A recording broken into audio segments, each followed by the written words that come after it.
welcome everybody, and thanks for joining me this next hour. You're listening to Everyday Astrology with C.A. Brooks here on 12radio.com and simulcasting on my YouTube channel, which has the same name as the show, Everyday Astrology with C.A. Brooks. So, if you'd like to, go ahead and subscribe, then you'll know when we put up something new.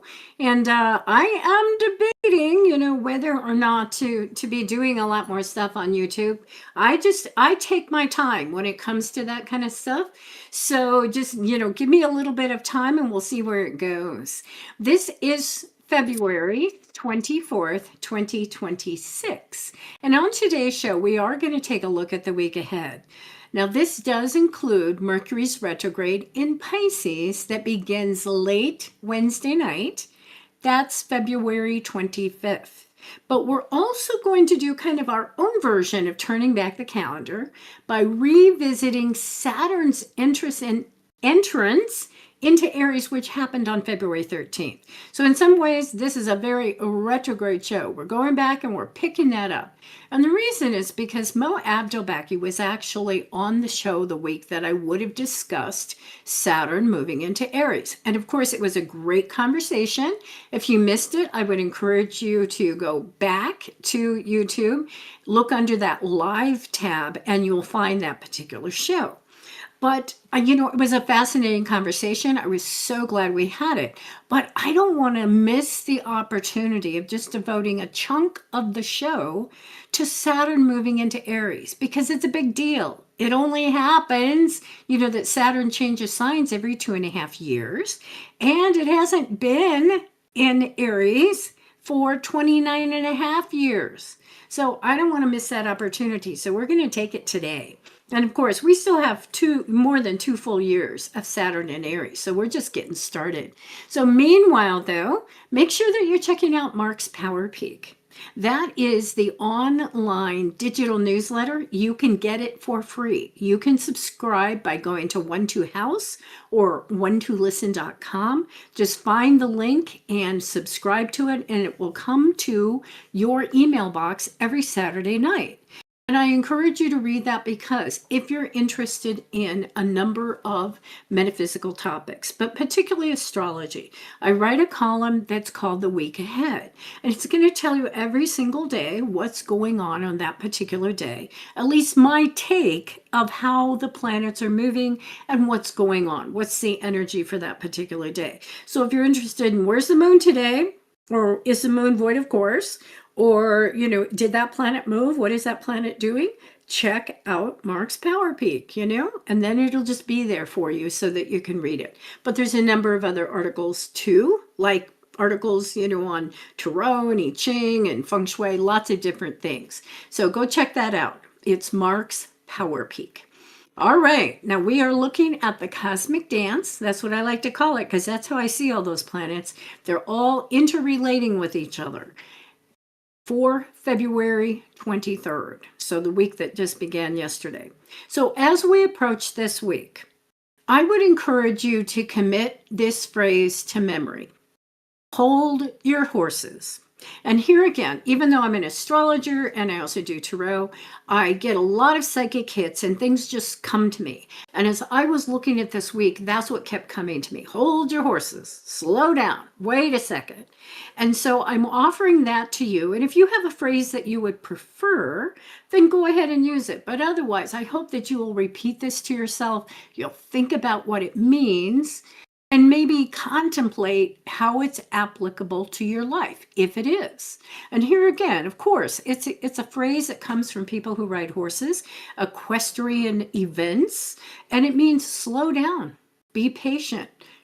Get control of yourself, get control of your horse, and wait for further information and instructions. Now, that phrase is particularly important this week, and I'm going to explain why.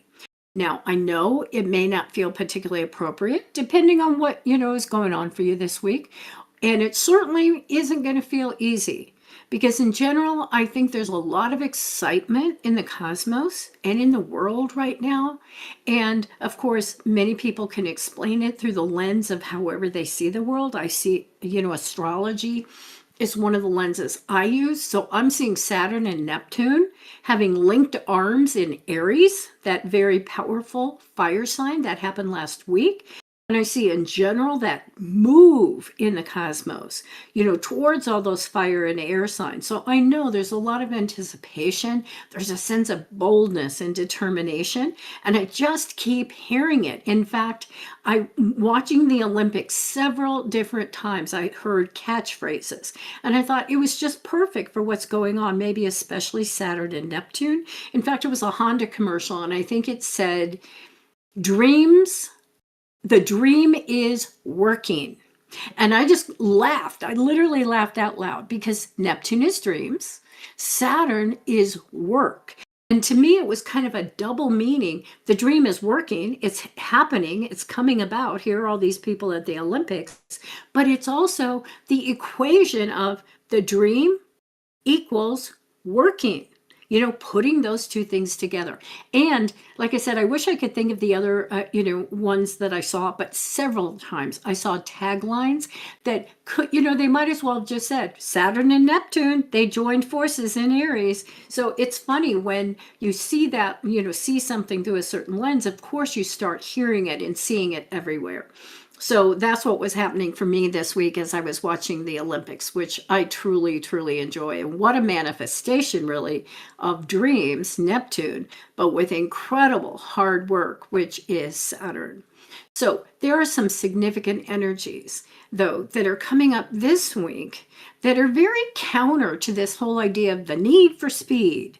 And I really do believe there's new information coming in. For many people, there's going to be aha moments. So this is why I think hold your horses is something to be thinking about this week. First, we are in what we call the valley between two eclipses. If you remember, there was a solar eclipse on the Aquarian new moon. That happened last week on February 17th. Then next week, on Tuesday, March 3rd, there's a lunar eclipse on the full moon in Virgo, because eclipses always come in sets. Usually it's a new moon, full moon, new moon. However, it's two. Sometimes it's three, but usually it's two. But it's certainly a set. And the week between those two lunar events is always the valley. And so what is going on between those two? And if you think about eclipses in general, here again, psychologically, astrologically, they're associated with new information. New information coming into our lives, messages. Oftentimes people report all kinds of memories coming up for them, things that they hadn't thought about in a long time. People coming back into their lives, having insights or revelations about something. And it was like, oh, wow, I hadn't thought about that in a long time. And I see how that's fitting into my life right now. And sometimes people even talk about almost like pieces of information just seem to fall into their laps. They get exactly the piece of information they need, or somebody comes into their life, or something comes into their life, and they're going, wow, it's just like it just landed. Here it is. I didn't see it before. So eclipses are associated with significant influxes of messages and information coming into our lives. Now, if that's true, do you want to rush ahead this week and make a decision that if you just waited a little bit, it could have been better because you had new information? Now, we can't put our lives on hold. I mean, that's true of everything. When we look at astrology, you can't go, and with my clients and my family and friends, it's like, I'm not going to tell them don't do something when you really feel like this is the timing. Listen to your inner voice, but just recognize that there is this sense of hold your horses, just wait. If you don't have to jump on it, just get a hold of yourself. Let's put it that way. Let's just listen to that inner voice so that you'll know that you're really making the best decision that you can.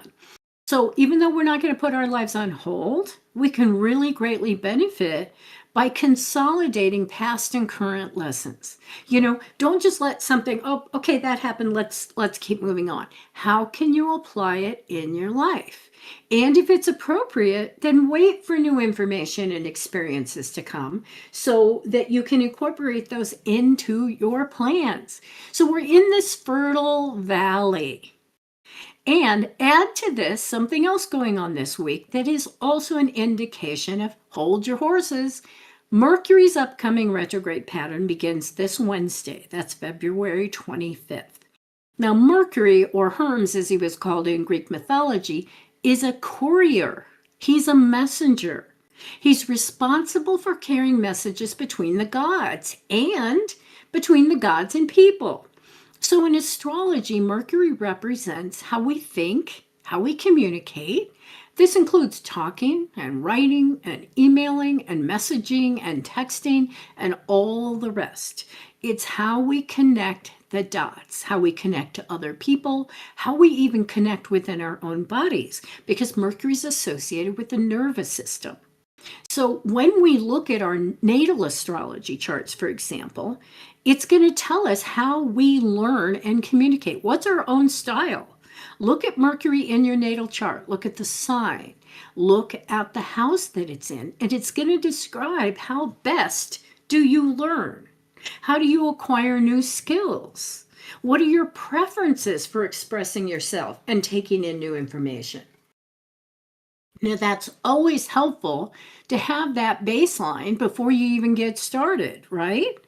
But then we look at Mercury wherever it is in the sky. And right now it's in Pisces, which is very intuitive and psychic rather than being logical and rational.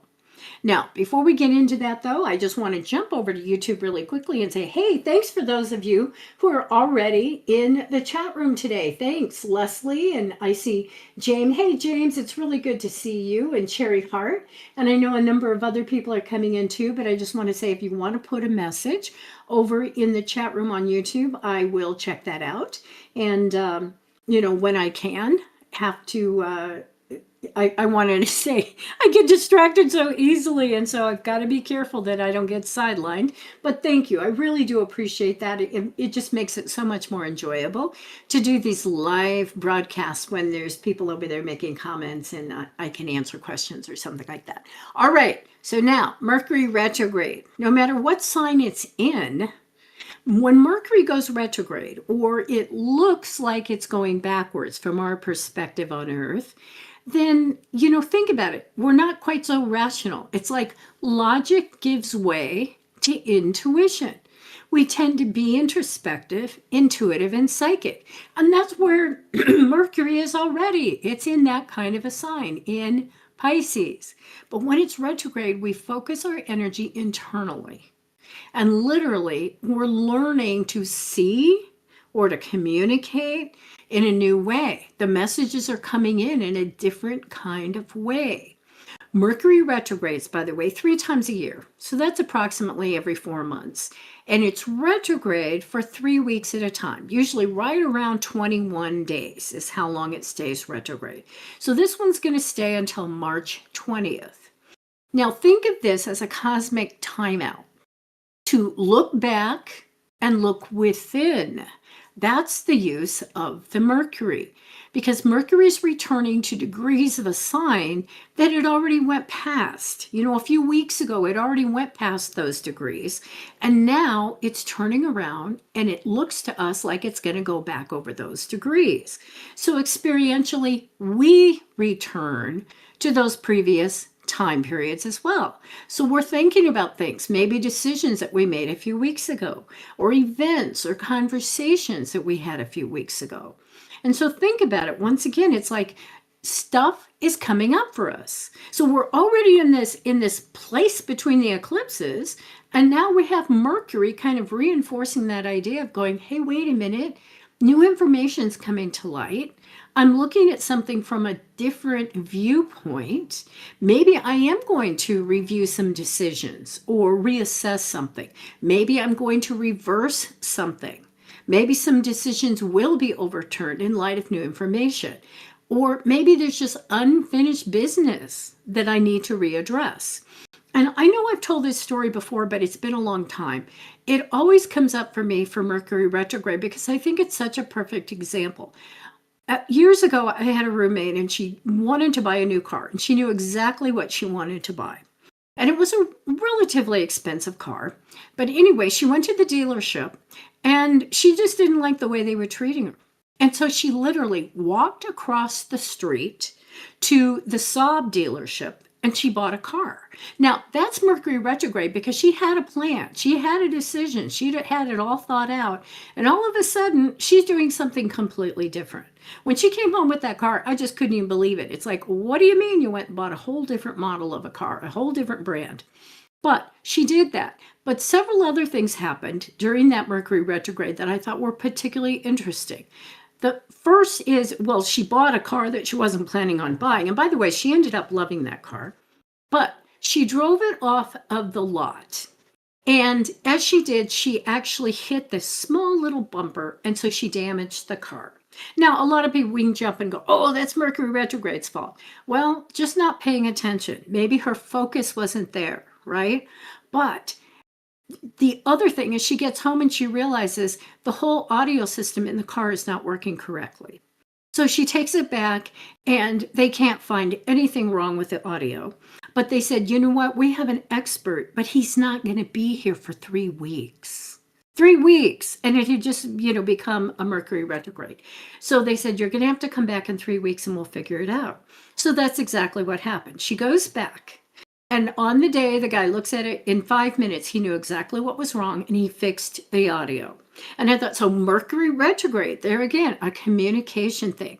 And to me, that was just it's just kind of a funny synchronicity of changing your mind, possibly getting a car that she preferred to the one that she wanted, but also having this little glitchy thing with the audio. Maybe that was Mercury. But on the other hand, it gets fixed. There's nothing wrong with it.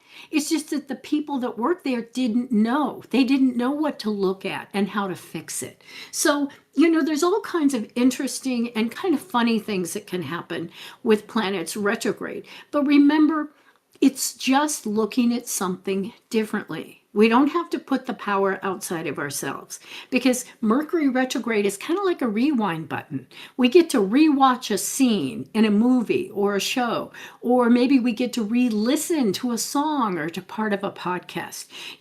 Surely you've had the experience. You go back over something and you go, wow, I never saw that. I never heard that. Where did that come from? And it's because we're in a different place in our lives oftentimes. So you know what? This is to our benefit. To be able to, if you want to think about it as slowing down, but certainly just looking at things differently or in more detail. And I always keep a whole list of words that I think are retrograde words because they all start with R-E.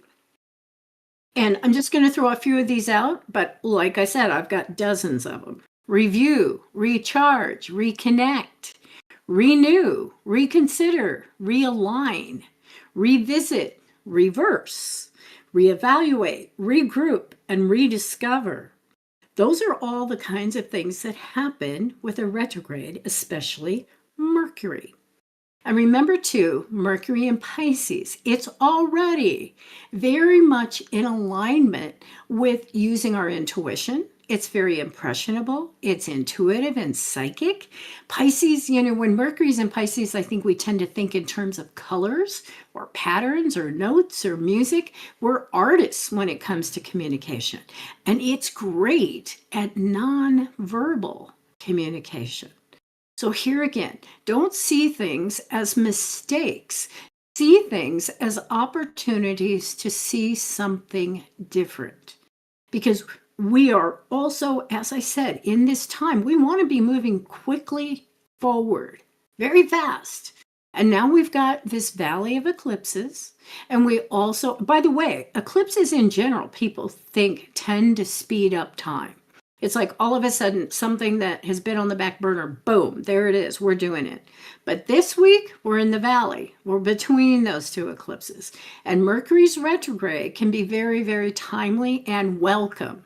as we kind of deal with this energy or think about this energy this week. So think about it as an opportunity to reconnect with yourself, to really recalibrate your thinking.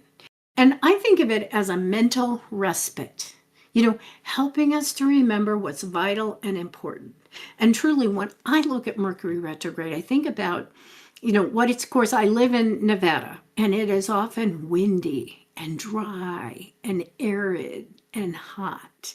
So I think of this opportunity of having Mercury move backwards as kind of like a cool glass of water, or it's a relaxing walk on the beach, a refreshing dip into a pool, because all of a sudden we can just stop that mind chatter and just try to give ourselves even just a few minutes to just relax, to have a mental respite, to do something a little bit different. So this is permission to daydream, permission to take some time for your spiritual practices, for your creative hobbies, and to contemplate what are worthwhile lifestyle habits and personally meaningful activities. Because think about how much of our day we're doing something that somebody else wants us to do, or that we feel like we have to do, or if it was really up to us, we wouldn't be doing it, right? So just think about that. Mercury gives us, use Mercury retrograde as an opportunity to just say, I'm taking a few minutes. I'm taking a few moments for myself. Now, and recently, I want to throw this out too. I wrote about it in the Power Peak.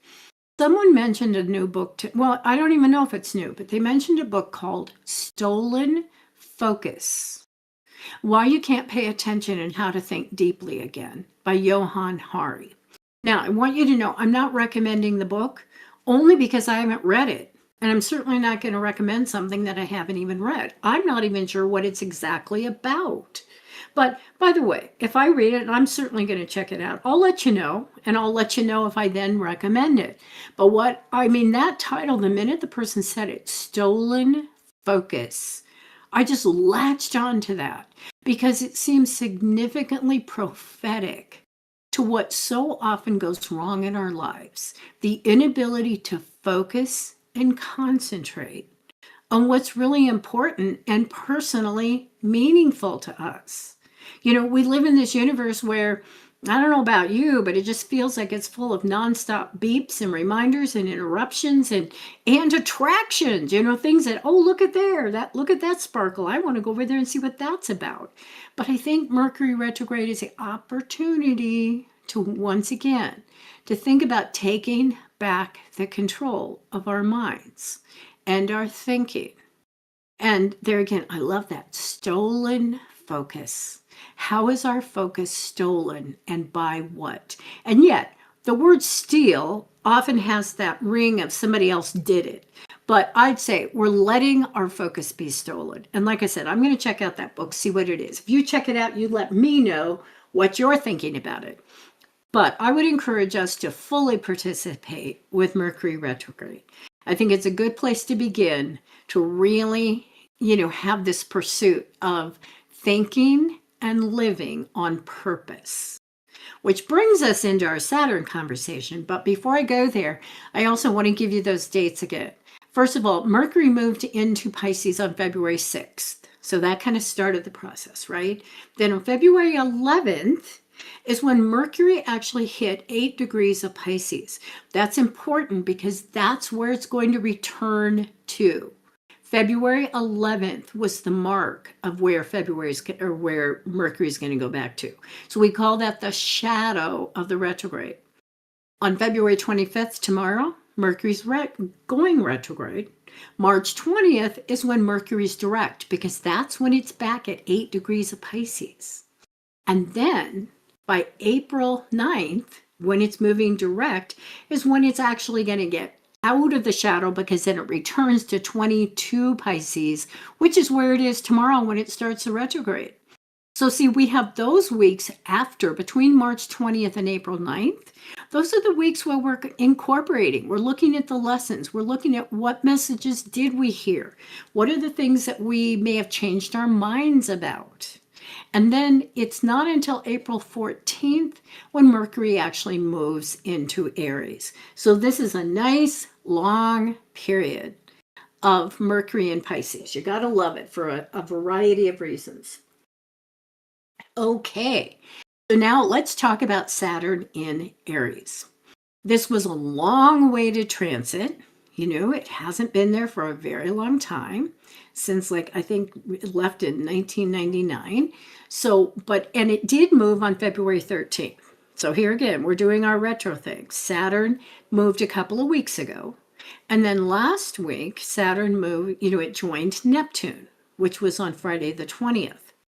Saturn is one of those planets that we call an outer planet because it's orbiting really far away from the sun.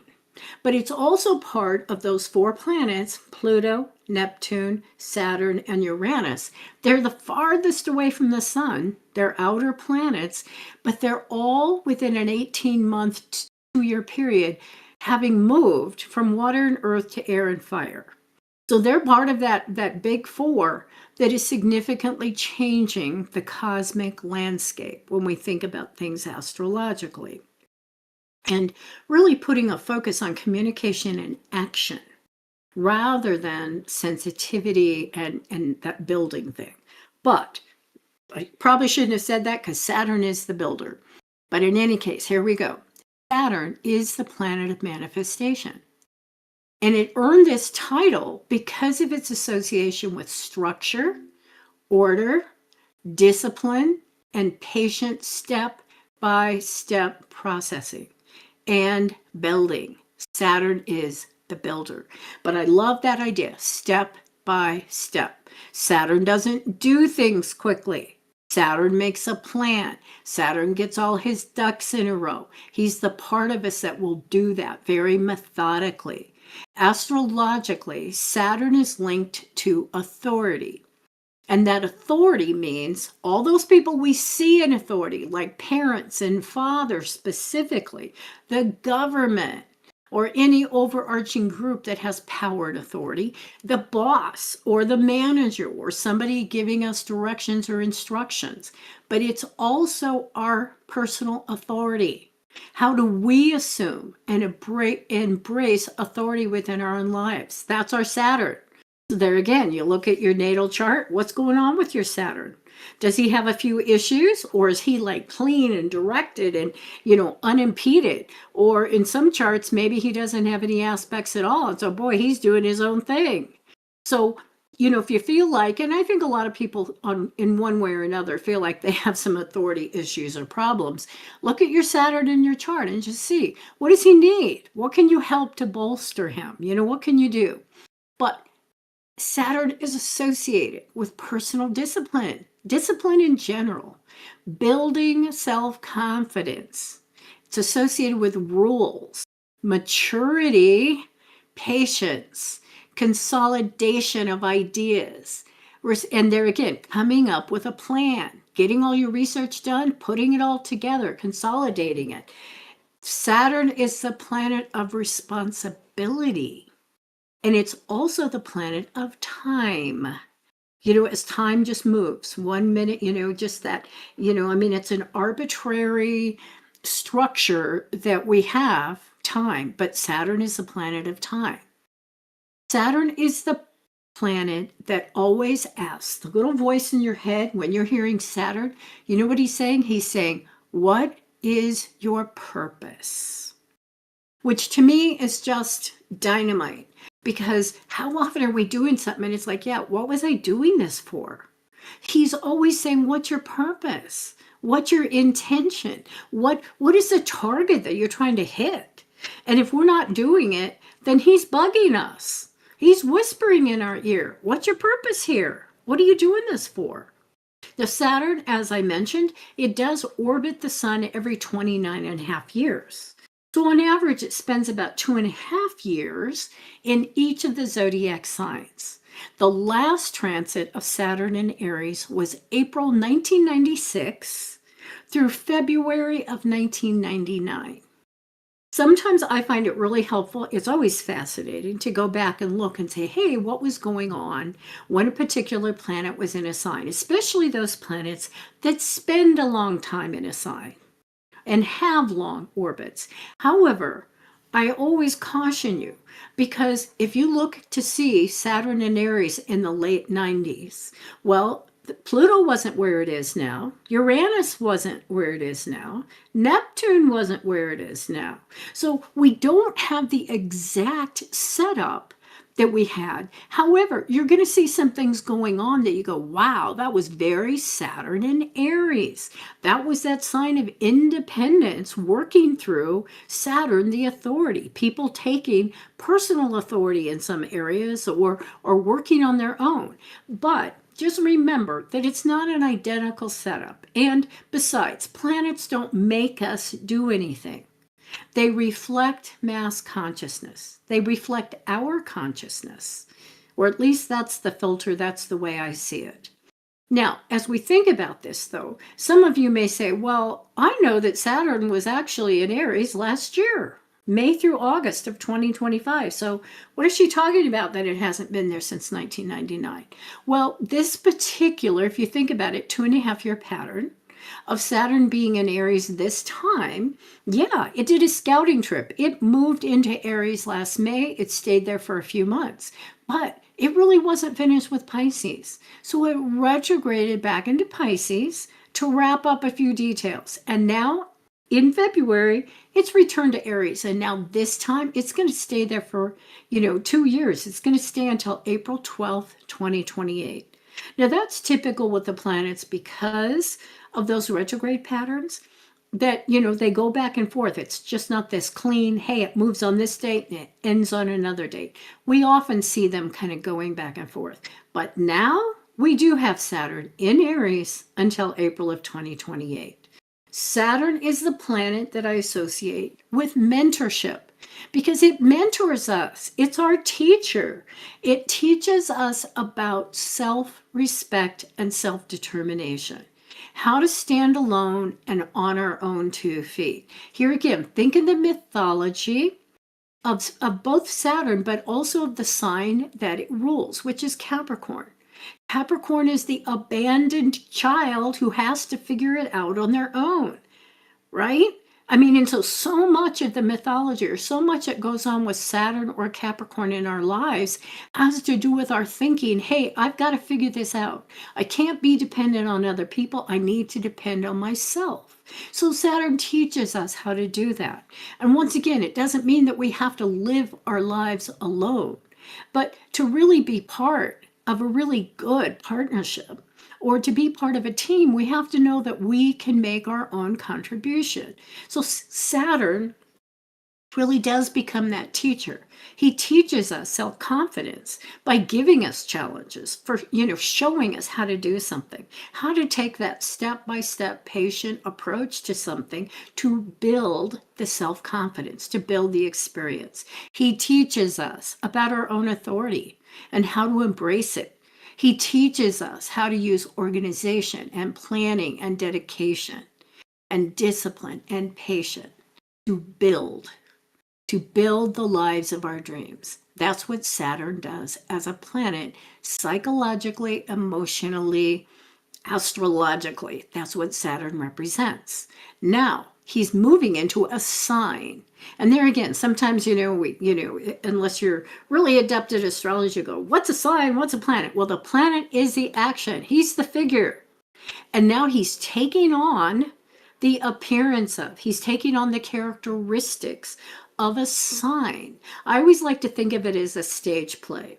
And all the characters have different wardrobes. Well, now Saturn is taking on the wardrobe, not of Capricorn, but of Aries. Aries is a warrior. He's a fire sign. And so now Saturn becomes assertive and impulsive and willful and courageous and independent. That's how he's dressing. Those are the behaviors he's starting to adapt to and to come into. Now, you might be thinking in your mind, okay, wait a minute. This sounds really different than what she was just saying about Saturn. And it is. It's not a perfect match. Saturn and Aries. In fact, in astrology, especially I kind of say the old books, they'll talk about Saturn being in its fall in Aries. Now, what that means when they say a planet is in its fall, they mean in this particular sign, it's challenged or it's weak because it doesn't match the nature of the sign that it's in. Now, you can call me a skeptic or you can call me, I don't know, a dreamer, but I don't completely buy the story. I mean, I get it, and I'm not saying I don't believe it at all, but Aries will be a trial to Saturn. I recognize that. It's going to be a battle, but it's going to be a battle with potentially very positive consequential results. Because when we look at why are these so different, well, think about it. Saturn, I just told you, naturally patient. And it's very antithetical to Aries, impulsiveness, fire. Saturn tends to be the strong, silent type, calm and collected, while Aries fire is prone to outbursts of anger. Let's just go. Let's just do this thing. Aries likes to be spontaneous and take giant leaps of faith. Saturn prefers to be careful and calculated. It wants to plan. It wants to be very methodical. So yeah, these are some challenges, and we're going to feel that. We're going to feel that tension of that going back and forth. There's going to be times it's probably going to feel a little painful, but looking at the challenges, we can also look at there are ways that the planet Saturn and the sign Aries are similar. They can find common ground, and here are the things where I think they're similar, or where they can really work together. Both of them are very initiating, assertive, and they value taking action. Aries is a cardinal sign. The cardinal signs initiate. They get things started. They take action. Now, Saturn as a planet actually rules Capricorn, which, by the way, is also a cardinal sign. So it's different than the fire of Aries, but it's still a cardinal sign. So both of these, the planet Saturn and the sign Aries, are assertive and they value action. They both also have what I'd call a special relationship with being independent. Aries is the first sign of the zodiac. It likes to be first. It likes to be independent.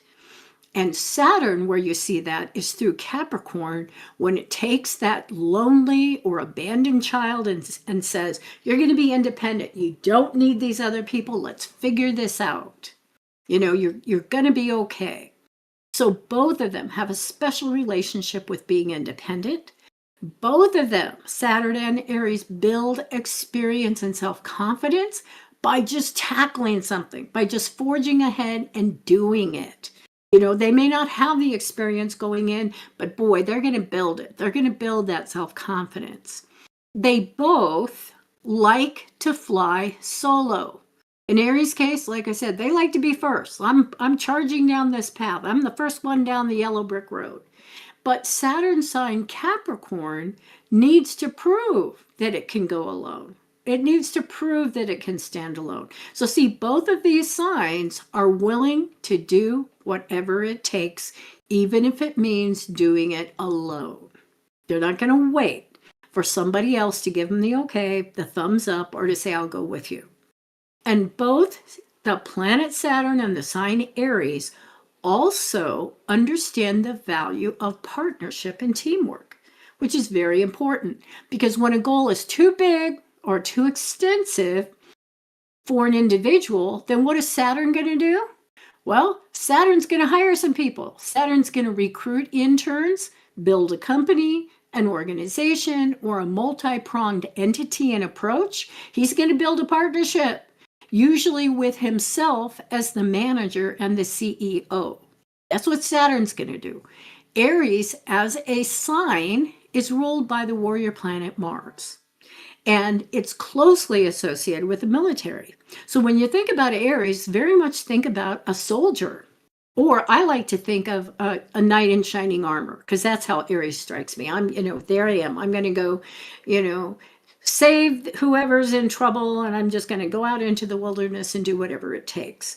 But what happens is even Mars in Aries, or Aries, think of it that way, it understands that sometimes it's going to take a whole company of soldiers, or a whole company of operatives, or a troop of knights in shining armor working together to storm the castle or to accomplish an ambitious objective. Now remember, Aries is actually opposite Libra. Libra is naturally the sign of partnership. But see, Aries knows that some things are too ambitious, that you got to have a group, you got to have a partnership, you've got to have that group, you've got to have the whole organization working together. So, I think those are really valuable things that ultimately, even though they can fly solo, they may even like it, they're going to work cooperatively with other people when the goal is important enough. And there again, what is their focus? Aries has to have that desire. This is really worthwhile, so I'm going to do it. So we're going to grapple with these challenges and quirks, but we're also going to take advantage of the way these two can work together. But I will admit, I think there's going to be times when we feel confused or we're going to feel frustrated. The pacing is going to be uneven. We don't quite have the timing right. We're going to get it wrong. And maybe we're going to get it wrong a lot. We may get angry. In fact, I would expect a lot of anger with Saturn and Neptune, actually, but with both of them in a fire sign, and especially Aries, which is like, hurry up, hurry up, hurry up, let's go. I think we're going to experience anger. So what a great opportunity to process through what anger is and how we use it in our lives. It's also a time when we're going to use power. And sometimes we're not going to probably do it appropriately, or authority. I'm the boss. This is the way we're going to do it. So we're going to do it inappropriately and we're going to do it appropriately. But just recognize when it happens.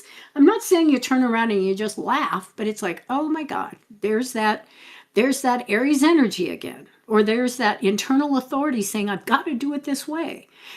Just try to step back and relax and understand, yeah, this isn't a perfect fit, but it's going to be a good fit. And I think the word that kept coming to me as I was looking at this was the word liberation. And quite frankly, I thought, boy, people aren't going to buy that. They're going to go, what does liberation have to do with any of this, with Saturn or Aries? Well, I think it's because eventually it's going to, if we kind of follow along with it, if we embrace it, we're going to unhook from some of the debilitating fears and controlling behavior of Saturn. And think about that. As an astrologer, I can tell you, it's not that unusual that somebody calls me up and they're saying, oh, I'm having a horrible problem with Saturn or Pluto. Pluto's on my ascendant. Saturn's on my sun, or whatever. And it's like, okay, wait. I get it. This can be a challenging, tough time. But Saturn is teaching you to be an authority. Saturn is teaching you to turn away from seeing yourself as that unloved, abandoned child, or the person who didn't get their fair share. So, for all those things we kind of have embedded in our psyches that are debilitating, that have to do with fear, well, Saturn's going to help us. It's going to help us unhook from some of those issues. Truly, in Aries, it's going to help us do that. It's going to help us with experiences of feeling empowered and feeling like the authority in our lives. The other thing I think is going to happen is that it's going to help us minimize some of those, what I call regretful errors that we make by being so impulsive with Aries energy. Once again, we're going to do some things wrong, but we're going to learn better about how to pace something, how to time something, when to take action and when to hold our horses, literally. So when we look at Saturn in Aries, these are the things I think we can look forward to. Inner development, self-respect, self-determination, learning discipline that works for us. That becomes the channel through which we can, send our creativity, that we can send our intellect, whatever it is. It's going to help us build those structures, inner development. It's going to help us fully embrace accountability and how to be the author of our lives. Take back that power. to be responsible for our thoughts, perceptions, behaviors, and actions, and quit blaming other people or outside things for what's going on with us. Yeah, a lot of those things we're not going to be able to change, but we can always change our interpretation. So are we the disabled, dysfunctional, debilitated person because we didn't get what we want? Or are we the person who rises to the occasion? It's not about the circumstance. It's about our response. It's also Saturn in Aries, improved ability to relate, network, and develop worthwhile relationships. How to be successful working independently and part of a well-functioning group or team. That's going to happen too, because we're going to kind of do that opposition with Libra. We're going to balance that out and say, when is it fine to work alone and when is it fine to be part of a group? We're going to find a better balance, I also think, between short-term and long-term goals. Just finessing that particular process. How do we kind of balance calculated planning with taking action and knowing when to act? So yeah, Saturn can be intense. He can be the drill sergeant, but he can also have fun playing with the passion and excitement of Aries, because at its heart, remember, Aries is the first sign of the zodiac.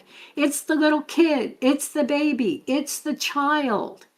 And Saturn is anything but Saturn can have fun playing with it. And another word that kept kind of coming to me when I thought about this was good-natured mischief. Don't you love that word, mischief? I kind of see that as being part of our process, of introducing mischief into the serious business of personal accountability and responsibility, right? So I'm going to give you a few quotes before we end the show today. These are people born with Saturn in Aries.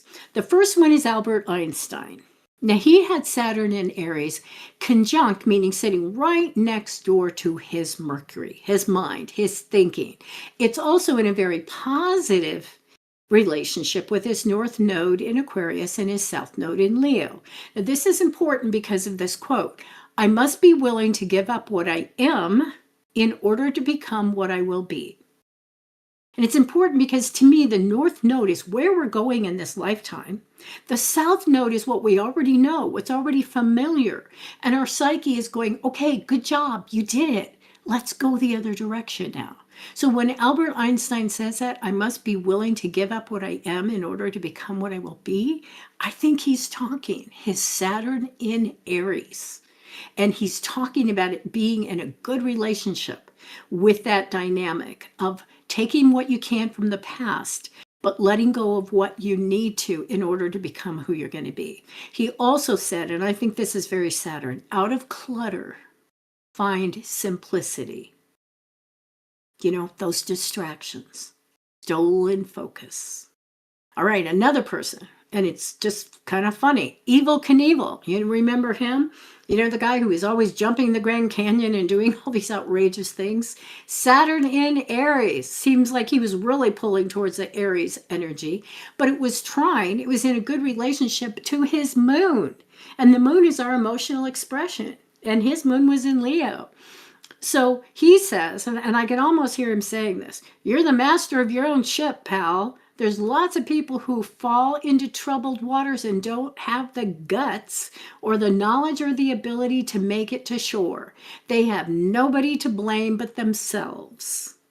That's certainly a part of Saturn in Aries. He also said, very Saturn in Aries, you come to a point in your life where you really don't care what people think about you. You just care about what you think about yourself. So here's another take on it. Simone Biles, the Olympian, the incredible gymnast. She has Saturn at 8 Aries, and it's in a good relationship with Uranus, that planet of breaking barriers, breaking through limitations. It's also, Saturn is in a good relationship with Jupiter, benefit, luck in her chart. And here again, listen to the words that she uses. They're Saturn and Aries. She says, a successful competition for me is always going out there and putting 100% into whatever I'm doing. I'm not always winning. People, I think, mistake that it's just winning. Sometimes it could be, but for me, it's hitting the best sets I can, That is Saturn. Gaining confidence, Saturn. And having a good time and having fun. That's Aries. She says, I love competing. You don't have to be serious all the time to do a good job. And there again, so Saturn and Aries. You don't have to be serious all the time to do a good job. Okay, now George Washington. Saturn in Aries, but it's sitting right next door to Venus. You know, that planet of love, values, what you think is important. And this first one, I'm not sure that, I can have or make a direct correlation, but somehow I just thought this one was important. He said, the turning points of lives are not the great moments. The real crises are often concealed in occurrences so trivial in appearance that they pass unobserved. And I think the reason that appeals to me is because here again, we're going to have frustrations. We're going to have tensions. And sometimes we don't recognize until long afterwards that that really was a turning point.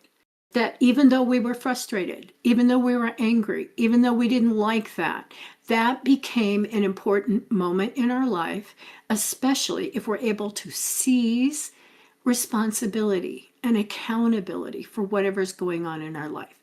So I really like that one. Now, here's another one. Leadership is not only having a vision, but also having courage, Aries, discipline, Saturn, and the resources to get you there. So see how you hear the planet working in the sign. Now, I've got a couple others, but we need to wrap this up. And in terms of wrapping it up, remember, this is 2 years we've got to have this conversation. So I hope that you will keep yourself tuned to Mark's Power Peak to get additional information as Saturn's doing things in Aries, but also to 12 Radio and to YouTube and to all the shows, a variety of shows that are really offering an assortment of ideas to navigate the cosmic changes ahead. You know, I work for 12listen.com. And there's a whole group of people over there who offer, private sessions and consultations, but also radio shows, or if you want to call them podcasts or live shows on YouTube. So, look for those, look for them on 12listen.com, find their faces, go check out their pages and see what they're doing. And Mark, by the way, did an incredible thing on Mercury retrograde, a really fun thing on Mercury retrograde. And so you can go find him on YouTube.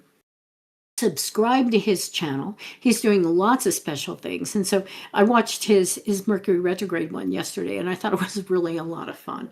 So go do that. So heads up for next week.